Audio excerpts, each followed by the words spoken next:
So I don't know if you guys know, but there was a Bodaboda summit in Embu County. And our beloved Kamam attended. And there's something I've seen that I need to show. Wacha nikae hapa katikati yao, brains zinaweza songa na diffusion. We never know. Anyway, at Kindiki and Embu County leadership reportedly mobilized 500 NYS officers to pose as Bodaboda riders. So, and this is the reason why I was saying it was very stupid for Kamam to behave like he doesn't know what they do to get an audience. Mnakumbuka venye alikuwa anajisemesha ati I didn't know mtakuja wengi hivi. Sikuwa najua. Ulijua. Kwenda ulijua. Stop pretending.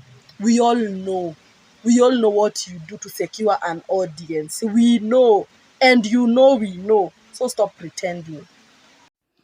Unaona hii rende yote hii ya Kindiki kule Embu. Kumbe hii ndio kitu ilifanyika. This country things are moving very fast. Looking at what happened in Embu, where Kindiki ditched the high-end guzzlers to ride on a bodaboda. Let me ask you a question. Na unijibu tu kama mtu anafikiria hii ni Kenya tuko. Unafikiria Deputy President of the Republic of Kenya, only 2 years, the administration has been in power for 2 years, there is almost 3 years to go, anaweza kubebwa na bodaboda kwa motorbike? That is against the protocol. So nani alikuwa amembeba? So those bodabodas walikuwa ni kina nani? NYS, 500 of them, na NIS ndio of course walikuwa nambeba. I'm just guessing. I may be wrong, but I'm just guessing. So, hii ni tabia ile waliwinayo bodabodas. We must reject this again. I want you to watch these photos. You might think these photos were taken in Eastern Congo, where people are being displaced by the rebels. But you are mistaken. These photos were taken in Nyeri County because the deputy president, Kindiki, was visiting the area. So the people had to be displaced from where they stay so that they can go where the deputy president is. Na wanalipwa, na wanapewa instructions. You see the problem with this kind of politics. I usually call them the root of politics. Hizi zitafanya Kenya iingie kwa umaskini yenye hamjawahi ona.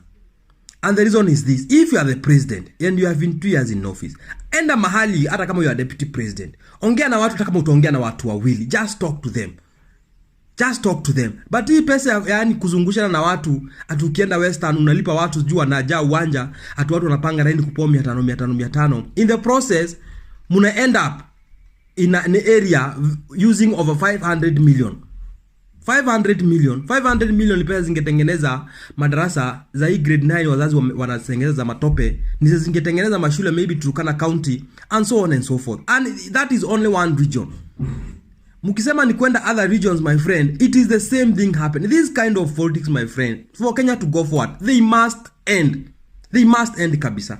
Ati a politician going somewhere anabeba watu na marori, it's like he's displacing people. Ndio onekane yako na watu. For what? Uonekane uko na watu ndio nini ifanyike? Let me tell Kenyans, people think it's a joke. The rate of unemployment in this country is skyrocketing daily.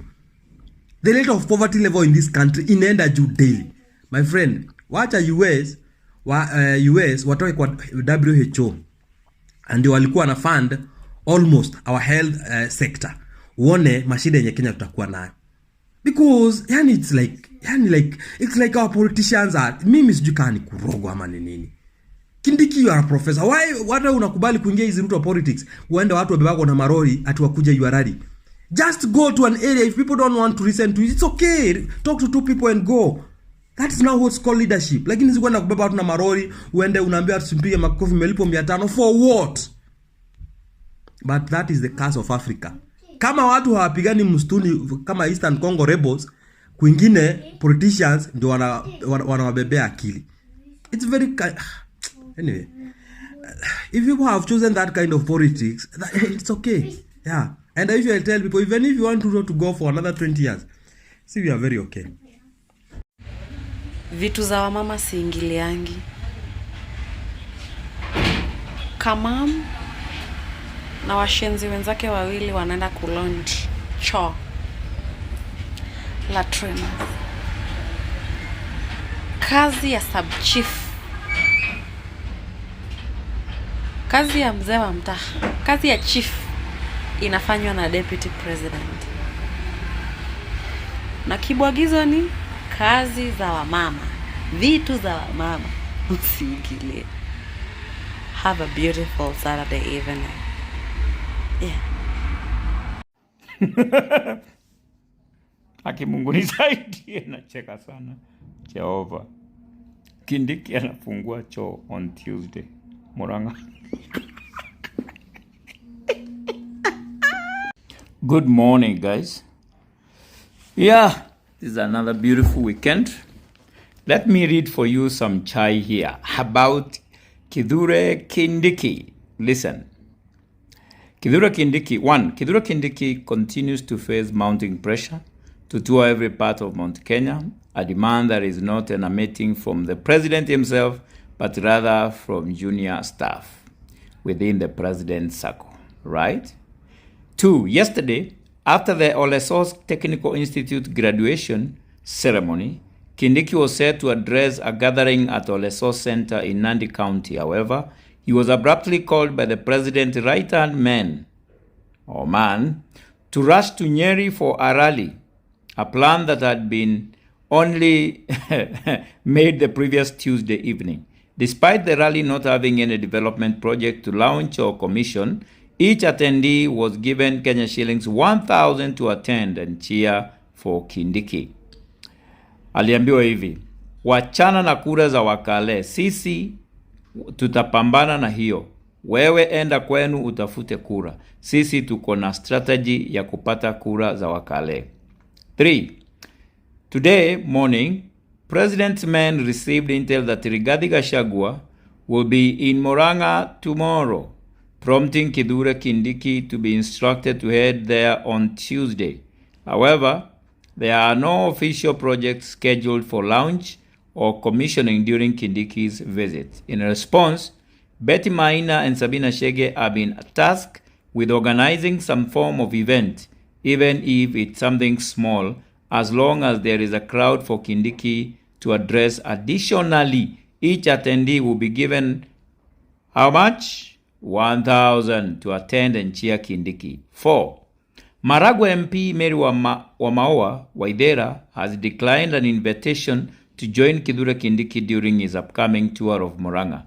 The planned visit was set to include the launch of a CDF-funded 4-pit latrine in Maragua, but following Wamaoa's refusal to participate, Kindiki has decided to proceed with the launch as scheduled, but has decided to make Betty Maina the owner of the project instead. 5.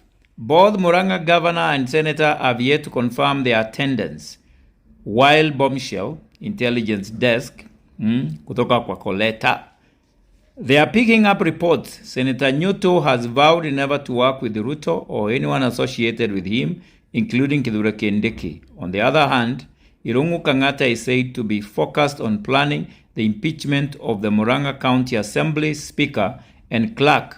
That is, Kang'ata's stance on joining Kindiki remains unclear, especially after he previously declined an invitation to Karen, telling Kindiki that the issues facing Murang'a are best resolved within the county, not in Karen. 6. Raila Odinga appears to be falling out with Ruto, as the latter has halted funding for Raila's AUC campaign and increasingly engaged in unproductive conflict, such as his unnecessary spat with the DRC. This has left Raila feeling helpless and without much hope for success.